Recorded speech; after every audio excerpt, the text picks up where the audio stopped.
Welcome to Season 3 of HealthStyle, the podcast from Kingsbridge Healthcare Group. Kingsbridge is Northern Ireland's largest private hospital group with hospitals and clinics north and south. Each episode of HealthStyle introduces you to one of the Kingsbridge clinical teams and asks real patient questions on your behalf. My name is Avril Keys and I'm here to host the podcast today. I don't have a medical background, but I have been a patient of the hospital myself back in 2021. I'm here to break down the medical terminology so that it's easy to understand the treatments and pathways available in each specialty. As part of our Hearing Care podcast, I'm delighted to welcome one of Stephen Hunter's patients, Rory. Rory, you're very welcome. Thank you for coming along to tell your own personal story. You've been using hearing aids in both ears for 12 years now. And how was your hearing before this? Perfectly normal. In fact, probably a little bit better than normal. I previously lived in London. I was born in Northern Ireland, moved to London, and I worked in film and television there, particularly in the sound department. I was a sound editor and I worked in feature films and high-end television drama. And I just to give you an idea, I'm a BAFTA-nominated sound editor, so my hearing was extremely accurate, sort of to a forensic level. Wow. And that's how it was before. Okay. And so at some point your hearing became impaired. So Yes. What actually happened? It's the telltale signs that a lot of people talk about, turning up the TV a lot more, difficulty hearing people. I was talking to Stephen about people mumbling a little bit, but whether they were mumbling or not in reality, to my hearing, they were mumbling. And also straining when I couldn't see them, maybe on the telephone, because I'd come to realise later when I spoke with Stephen that when your hearing's gradually degrading, other senses step in and pick up some of the slack. Yes. So at times I found I was lip reading, and in situations where I couldn't lip read, like on the telephone, then it was becoming almost impossible to Yeah, and I suppose for people who are listening and not seeing this on YouTube, it's 12 years ago. You're not an old man by any means. So how old were you when this started? No. So I'm 51 now, and it was about when I was about 41-ish, I would say. But the nature of the hearing loss was of a rapid onset. We discovered when I went to my GP and then was referred to an ENT consultant who did a range of different tests. We did an MRI scan just in case there was something sinister going on in there. No growths, thankfully. Mm-hmm. But he did a complete suite of blood tests across the board and discovered an infection. And the infection had been there for some time, but I had been asymptomatic. There weren't any signs of the infection right up until the point where I was starting to lose my hearing. So this infection had managed to cross over into my brain and started to attack my hearing. Wow. And that's how we discovered it was a bit scary. Quite serious. And you got a hearing aid at that stage. Yes. So you went to your GP and then presumably you went through the channels then to get a hearing aid. Yes. How was that for you? I mean, any struggles or challenges with that first hearing aid? Yes, you're exactly right. A GP, ENT consultant, and then once we diagnosed the problem, referred to audiology. Okay. And I got on very well with the ENT consultant because we were chatting about the nature of sound and the job that I used to do in London.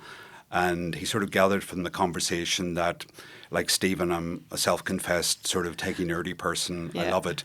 And based on that conversation, he said, well, you probably got to go and see Stephen because he's like you and you'll be able to chat about stuff. And also the fact that I share a love of music with Stephen and we both play guitar and stuff.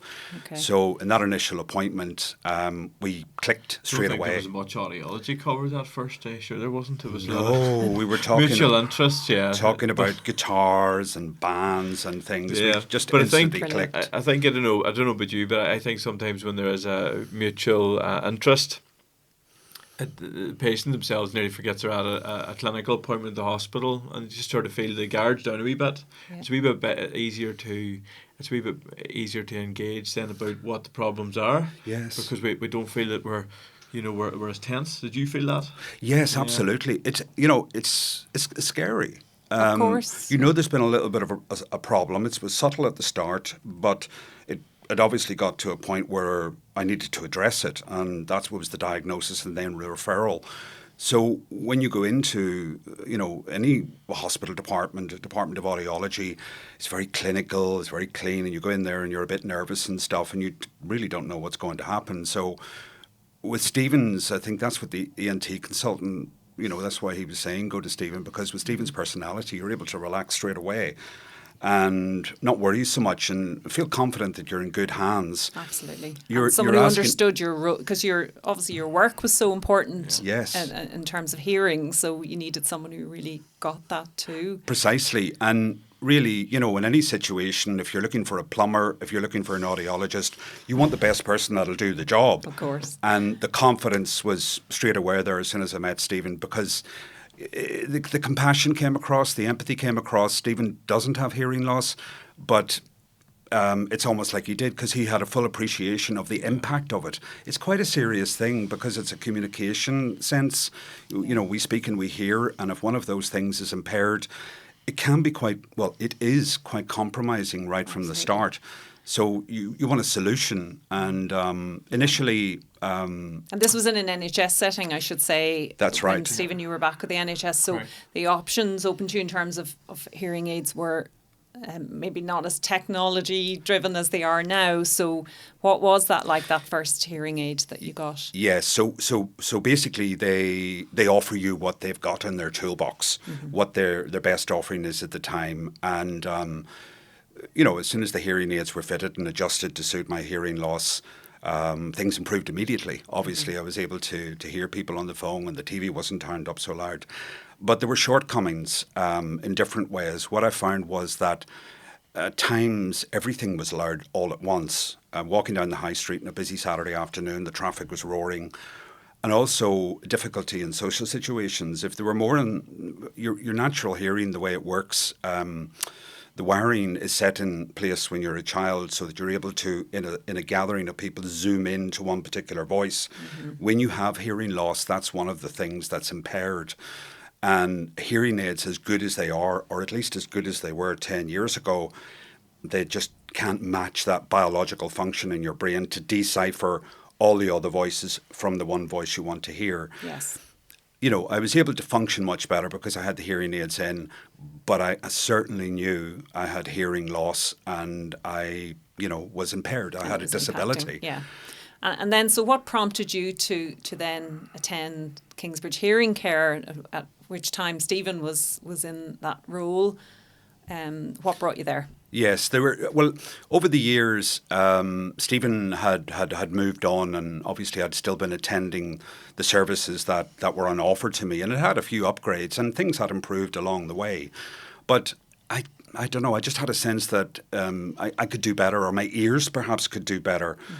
I had insight that perhaps not everyone would have, because of my background as a sound professional and because of the interest in technical things. And my last appointment with the adjustment, it wasn't great. It wasn't a great experience. And I found that, actually just driving back after the adjustment, the car was a bit louder and stuff. And I was a bit annoyed. And I had a chat with my family, and my mum picked up and had said, "What about that guy from years ago that you really got along with? What would it, hurt to book an appointment, go down and see?" Made the phone call, and I was in Stephen's clinic, I think within week 10 days. Yeah. And Stephen, I remember, arriving at Kingsbridge, and Stephen came out and he said, "Oh, how are you doing?" Da, da, da, da. And the relationship, the warm relationship was there immediately restored. Yeah. I think it's very important. I've always felt with patients that sometimes when you can see they're so nervous when they attend, you're saying, well, before we even do anything with regards to hearing and ears, we need to just talk like human beings, and just be able to identify with each other that you're here, I'm here to make this as easy as possible for you, and I'm here to try and help you. Yeah, and you have the time to do that. And that's what I love about Kingsbridge. I set my own timings for appointments, so I'm not under any constraints. There's nobody banging my door to say, listen, there's not, whatever time we need, we take. That's it. Yeah, and you had an initial 2-hour assessment. Yeah, a 2-hour assessment, didn't we, Rory? And I think it was fair to say, from what you had from the NHS, you did definitely see an upgrade within that last 10 years. The technology has moved on. But I think with your background, the most telling thing here, where it maybe fell short slightly, was that you really are a techie guy. you wanted to try and sort of work with someone to try and get a really bespoke, individualised approach. So I think the NHS stuff of what's issued with regards to hearing aids is actually quite good. It's just that when it comes down to that really bespoke nature, there always has to be some level of compromise, you know. So I know, given the 16 years of me working for it, the technology is by no means inferior. It is good. But it's just, I think when it comes to doing a bespoke approach, that's where there's going to be compromises. Mind you, we did spend plenty of NHS time on trying to fine-tune those compromises as much as possible, didn't we? We did. Yeah, we did. And Stephen, you know, our share of tech and nerdiness, I remember the second or third appointment, and I went up, and Stephen, bless him, had booked a double appointment. He'd managed to wave a magic wand with that, and he had all these wires and this little Bluetooth thing and this little connector thing. This is back in the day before there was Bluetooth and hearing aids, and if you plug this into that and that into that, and magically it worked, you know. But it's very important to recognise the importance of time in a consultation, because really I was aware that I brought my baggage of previous experience with appointments to the first appointment, because I remember sitting with Stephen, I kept looking at my watch, and then I eventually said to him, look, I'm worried about this because we've been talking about guitars for 15 minutes, never mind hearing. And even like when I arrived, the first thing is, what's the crack? You know, not how's your hearing? And that's important to establish a trust and relax the whole situation. Yeah. And then eventually get on to the hearing, and he did the test and said, actually, there's a, you know, given the test that you had before, there is a slight difference, and your hearing may not be as bad as you thought it was. You know, there's lots to work with here. Yeah. And he gave me a sense of hope. I wouldn't say that I was hopeless before, but I was desperate. You know, I was struggling, as I say, particularly in social situations. I'd stopped going out because you can't hear on a pub on a Friday night. It's just impossible because people are enjoying themselves. Maybe there's a bit of background music, things like that. Or if you go to a restaurant, you can hear the crockery and the cutlery and the coffee machine more than you can hear the person opposite you. Okay. And it leads to strange situations like, say, two couples go out for somebody's anniversary, and then one calls the other and says, what was John in a bad mood last night? He wasn't talking much. Is there something wrong? Did I say to him? No, John was fine. It's just he couldn't hear anything. Yeah. And you're reduced to a spectator role. And so eventually at some point you just stop going out. And that can be quite damaging, you know, to your mental health. Even though it's your hearing, it impacts on that. We found a solution to that. You know, we started straight away. We hit the ground running. Yeah. So using some of the tech, then, how have you overcome that particular? Because that is a question that did come into the podcast in terms of, you know, I'm happy I can get a hearing aid, but I don't want all that background noise. Yes. Well, the technology that I'd experienced up until that point was reasonable, but fundamentally it was just turning up the volume for the bit of hearing that I was missing. Whereas when Stephen fitted the very, very latest thing, it's so sophisticated. There's so much processing power going on in the background that I don't have to worry about. It just does it. Okay. So that when we're talking here, my hearing aids are at a certain setting, everything sounds quite normal. When I go out after this and I walk on the street and it's coming to the end of the working day, so there might be some traffic and stuff, automatically the hearing aids will sense that and bring it down so I'm not overwhelmed with traffic. It's astonishing. Yeah. You can intervene manually with the app if you want and make little tweaks here and there. But for the most part, the hearing aids are working away in the background, just sorting things out like your normal hearing would be. Brilliant. So presumably you get better at that as well as time goes on. You get to know when you need to adjust and when an adjustment can be helpful. That's right. The beauty about seeking independent care, private care, is that there are few, if no, constraints. The experience before they do their best and they give you, you know, a lot of time and stuff. They do their very best, but it doesn't really compare to going to Kingsbridge hearing care, because you've got all this time, which is a luxury really, to be able to tweak and tweak and tweak. And I think over the time from when Stephen initially fitted me, I was probably back at least half a dozen times with feedback. So Okay. I'd be using them for a couple of months, go back and say, this is really good, but I'm having a little problem here. It's a little bit, here. And we would tweak some things, go away, see how that is.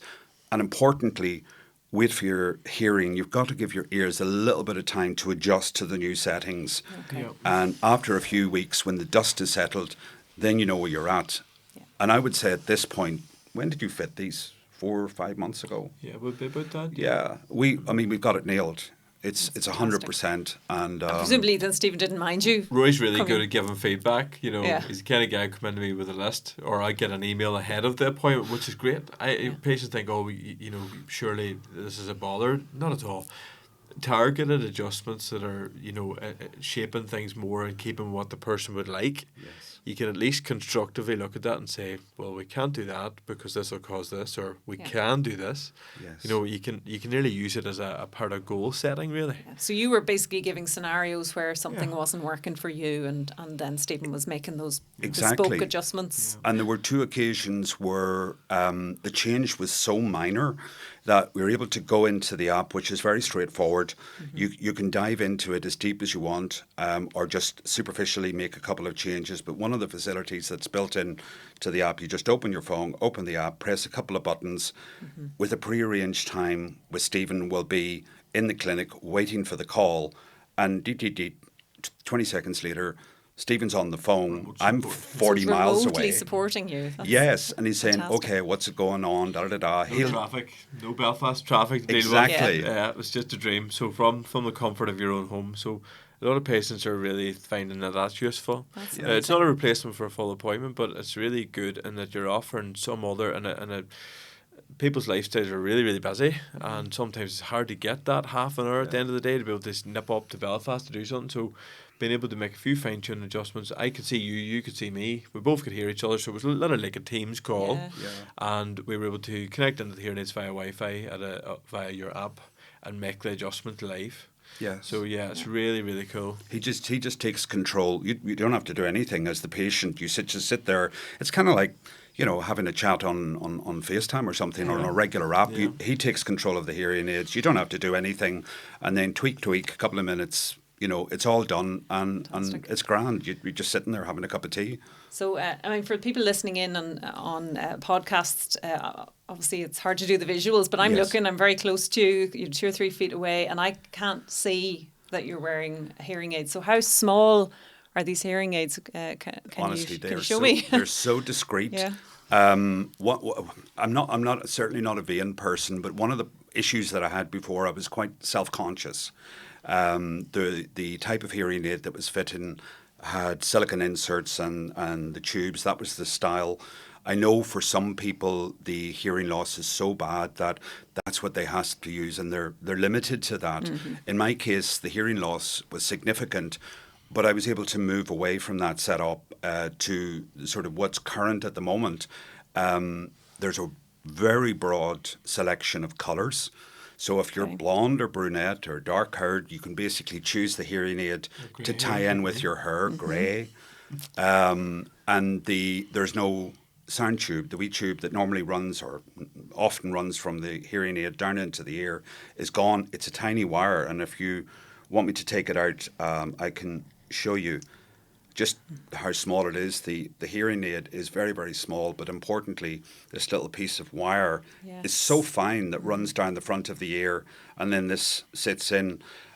One of the adjustments I'll just show you that I made, or that Stephen made, they were coming out a little bit, the speaker that sits inside your ear, and just day-to-day living, they were coming a little bit loose. And this tiny, it's only an inch long. There's a little bit of plastic. That runs behind your ear then. Yeah, to keep and it in. it sits Runs in. just in, we call the concha ball, just in here. Oh, just Yes. inside That's the it. ear. So with Yeah. a wee bit of jaw movement when we're chewing, sometimes the ear can slowly massage and push the That's right. hearing aid Ah, out. I hear, yeah. So it's just literally keeping that wee bit of retention there. Yeah. They call it the sport lock. And I was kind of worried about that because I'd have to get involved in sports. And I'm not that kind of guy. But if you are sporty, That's the thing. not necessarily that's the sporty, thing. if you're active, if you like to walk, you like to climb, you like to do gardening, this little tiny piece of plastic just tagged onto the speaker that sits inside the ear will keep it in place. Fantastic. It's such a simple but a very, very effective device, and as you see, the hearing aid there is just so tiny. I mean, small. it's like, I suppose I'm thinking it's like a couple of centimeters. Really, it's really at the small. most, and it's colour matched to my hair, so Okay. It's rare that anybody would notice that you're actually a hearing aid user. I think that's the nice thing about our job too. You literally have an open order book that you can tailor something to exactly what someone wants within reason. Fantastic, clinically, it always has to be appropriate for what the person needs for their hearing, because that's why they're there. But those are nice things to have additionally if you can manage it. Yeah. Yes, every little helps. Sounds like a fantastic service. Have you words of advice, Rory, as a hearing aid wearer, to people who might be reluctant to come for an appointment, who might not want to have it checked out because they don't want to wear a hearing aid? Hearing loss is like any medical matter.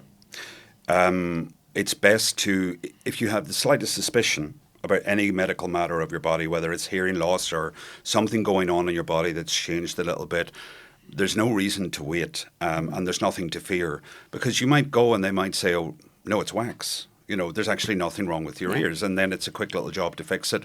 Or they might diagnose some problem with your hearing, and maybe you'll catch it early, so the solution will be much simpler and less invasive. Yes. Unfortunately, my infection didn't show up until, a lot of damage had been done. And it's ironic, because when I was working in film and television, my job as an editor was specifically the human voice. That's all I did as a dialogue editor. And if you look at the chart for my hearing loss, there's a scoop exactly where the human voice falls. So it's quite funny. But we fixed that now. We've addressed that. And the important thing to know is that hearing aids, by today's standard, are spectacular, really, in their performance. But we're not at a stage where they're curative, where they can basically restore your normal hearing that you had before you had the problem. Yeah. So, yes, I can go out on Friday night, but I still might struggle a little bit, but I'm confident in time, that we will have a solution that'll completely restore it to normal. Yeah. It is only ever going to, the clues in the title, it is only going to aid what hearing is there. It will not bring back what's gone. Mm-hmm. But often with sort of diligent aftercare and sort of attention to detail with advanced testing, you can often get a really good solution that's going to work well for someone.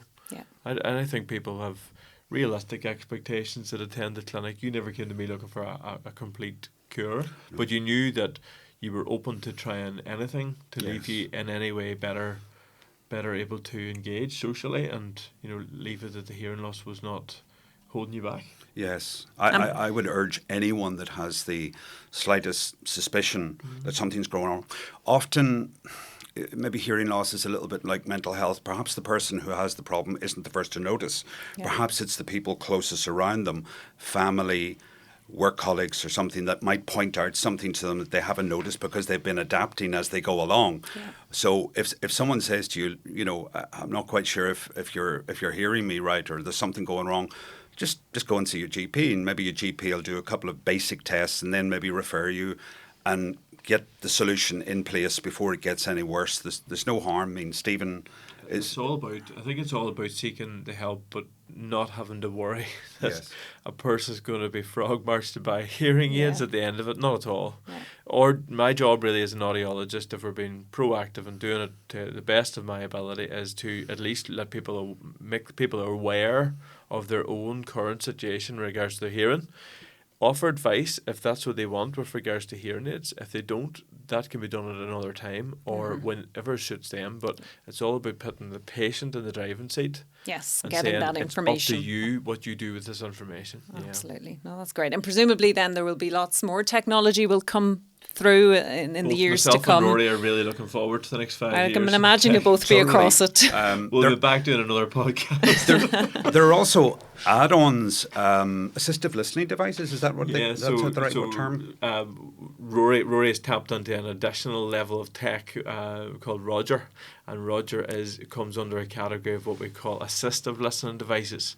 So there's an understanding that in background noise, patients with even the very best of what's available with hearing aids will struggle when that noise gets up to a certain level. So we think about when we're sitting around this table now, we have 3 microphones sitting. The signal to noise ratio sounds lovely and crisp, everything's perfect. You think about someone that's wearing hearing aids where the microphones are at ear level, there's going to be compromises depending on the situation that they're in. If they're somewhere that's really reverberant or echoey, or if it is that the person they're trying to hear is very low amplitude of voice, all those things on top of hearing loss make it even harder to hear. Yeah. So Roger, that you fully embraced, Roger's your friend. Yep, Roger is a piece of kit. Have you got Roger with you? It's next door. It's next door. So Roger is a piece of equipment that can be used with hearing aids that can be placed on a table to add further input from that immediate surroundings. It can actually be worn on clothing. So you probably would have seen the use of Roger in schools for kids that have hearing impairment where the teacher wears Roger, or it can actually be handheld by the patient that wears hearing aids and pointed towards where they want to hear. Wow. So this technology, we never had access to this before, but that on top of what we already have with hearing aids, it's exciting tech times. So there's a couple of scenarios maybe where the hearing aids are doing their best, but they're not quite on point. For example, maybe you're driving on the motorway somewhere. There's a little bit of wind noise. There's a little bit of road noise. Maybe it's raining. The wipers are going. And because you're facing forward, maybe you're the driver, you can't fall back with it and support your hearing with a little bit of lip reading. So the person, your passenger, will put this little thing on their seatbelt or on their clothing, and then you hear them straight through loud and clear. Or maybe if you're at a social gathering and it's quite busy and, you know, maybe a few hours in, people have had a few drinks, getting a wee bit louder, bring out the Roger pen and basically discreetly, it's so small, it's not much bigger than a couple of fingers, and discreetly sort of point it in their direction, and you'll hear them and not everyone else, or at least you'll hear them considerably better.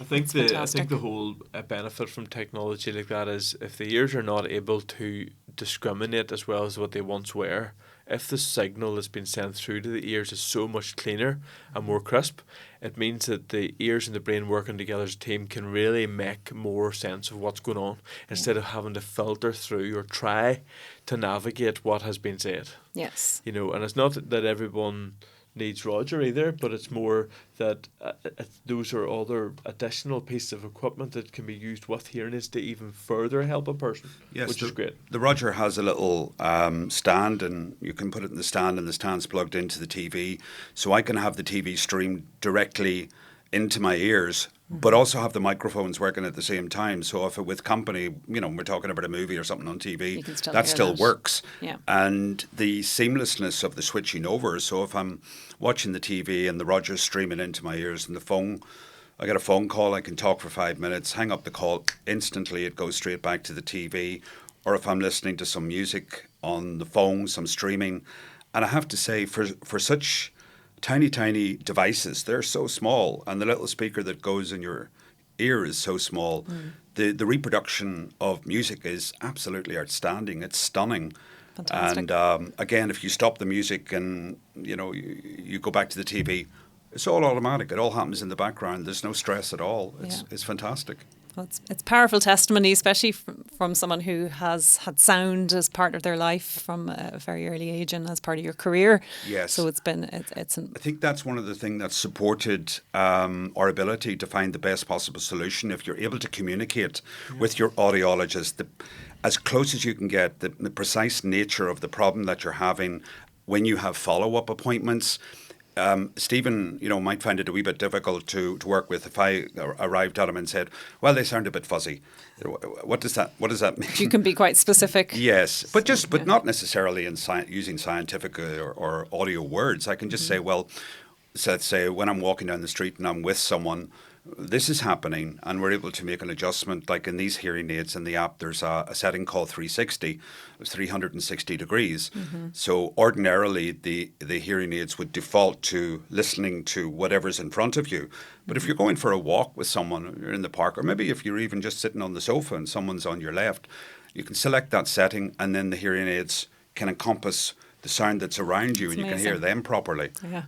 It's astonishing, really. I've been blown away by this. It's amazing. I didn't realise, and I guess it's great to have the interest in the new tech, and obviously we will see through Kingsbridge Hearing Care lots of the new tech as it happens coming to the fore. So thank you so much, both of you, for your time today. Thanks, Rory, for sharing your personal experience.